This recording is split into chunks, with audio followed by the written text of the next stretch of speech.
It is the 29th of the 1st, 2012, and this is today's climate change update. I just want to clarify some things about Zipcast. I will not be leaving YouTube anytime soon unless they force me out kicking and screaming.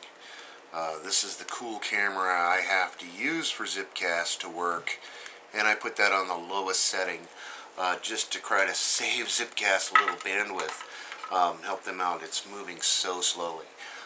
But we'll get there and we'll let them work the bugs out and see what happens. I'm not giving up on Zipcast either. Let's go ahead and start off on SOT.net. U.S. problems plague cleanup at Hanford nuclear waste site. The U.S. government is building a treatment plant to stabilize and contain 56 million gallons of waste left from a half-century of nuclear weapons production. The radioactive sludge is so dangerous that a few hours of exposure could be fatal. A major leak could contaminate water supplies serving millions across the Northwest. The cleanup is the most complex and costly environmental restoration ever attempted. The story continues. And they're still trying to build nuclear power plants. They want to build another one here in Iowa. They're about ready to jack up our rates to pay for it. Costa Rica national broadcaster covers mysterious booming noise over San Jose. And they have a video attached on that. Haiti could be the new earthquake cycle, scientists say. And right on the Caribbean, that plate line there, very unstable from Haiti all the way up past Puerto Rico into Cuba. And that's about all new they have tonight. Over to the extinction protocol. Science bewildered by mass migration of snowy owls from the Arctic.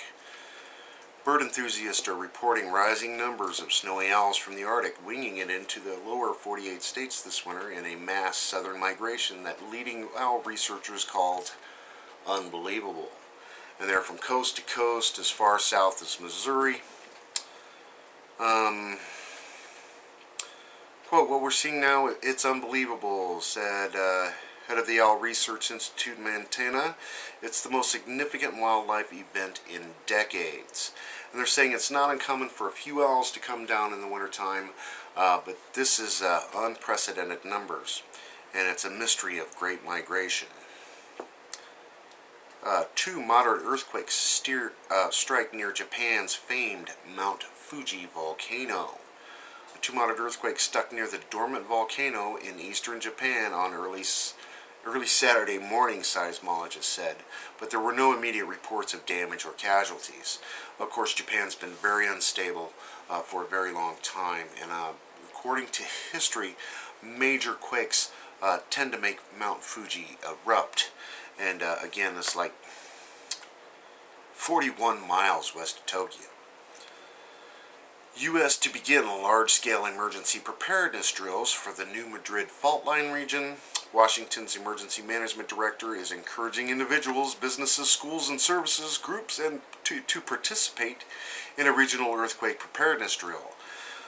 The Great Central U.S. Shakeout will take place Tuesday, February 7 at 10:15 a.m. As of Friday, more than 1.6 million participants from the region have agreed to take part in the drill in some form. More than 366,000 are from Missouri so far. Those interested in take part in the drill can sign up to register, and they have the website there. I encourage YouTubers to go and volunteer for this drill. Let's get some video of this and what's going on. That'd be kind of cool, actually. The scientists find a new, dangerous 200-kilometer long fault line off the coast of Japan. And they're saying it could trigger up to an 8.0 magnitude earthquake, and there's a big shelf that has caused major tsunamis when this fault line has slipped in the past. And that is all Japan needs when they're just about ready to okay the test drills and the safety stuff to start firing up those nuclear reactors once again.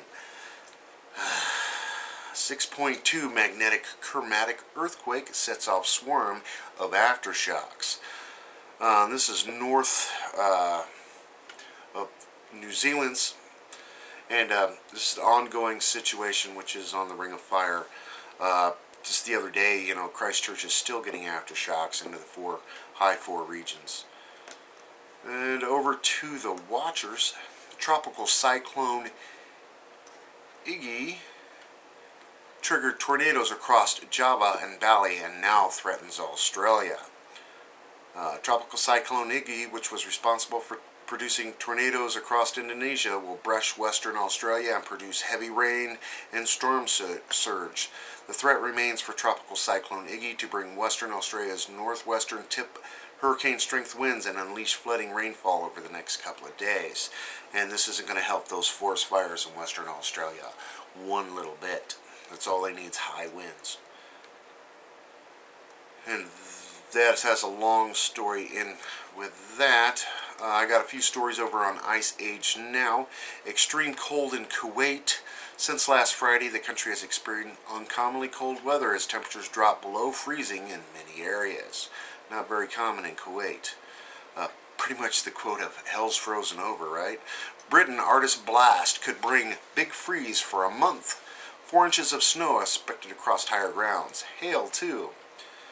And another story, Britain shivers in cold blast.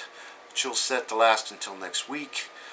Bitter winter in China. Temps down to minus 45 degrees Celsius.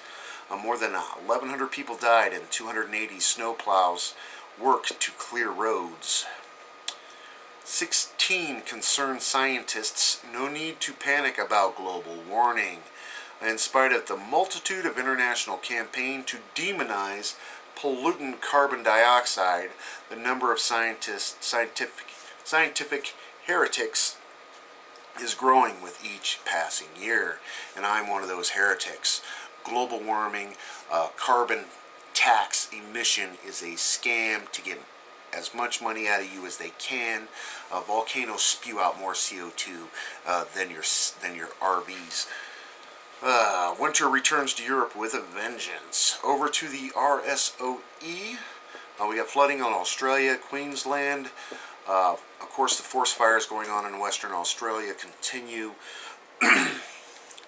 Extreme weather in Lebanon. They had some heavy rains and landslides that closed down a few roads, major thoroughfares in the capital city. Big forest fire in China in the Yulong Snow Mountain area. And a volcano eruption in the Democratic Republic of the Congo, which started off in early January, continues. A bunch of scientists trekked all the way up there because this volcano is out in the middle of nowhere, basically, saying that the eruption continues. Not quite as bad as the first few weeks when it first set off, but the lava pool is small and there's still a lot of activity going on there. That's about all new climate change-wise I have tonight. Over to the nuclear stuff. Leftovers. Local governments testing school lunches after children have already eaten. In Japan, they're testing the food after the kids eat. The pain, and they're dishing out the pain equally, even to their kids. Minichi on plutonium paradox in Japan. What do you do with spent MOX fuel? Seen as the number 3 reactor blew up quite extensively and spent a great number of metric tons of MOX plutonium fuel into the Pacific Ocean, lying on the seafloor. Just insane what's going on in Japan. Top Tokyo director dealing with nuclear worker demands government step in at Fukushima plant for safety reasons.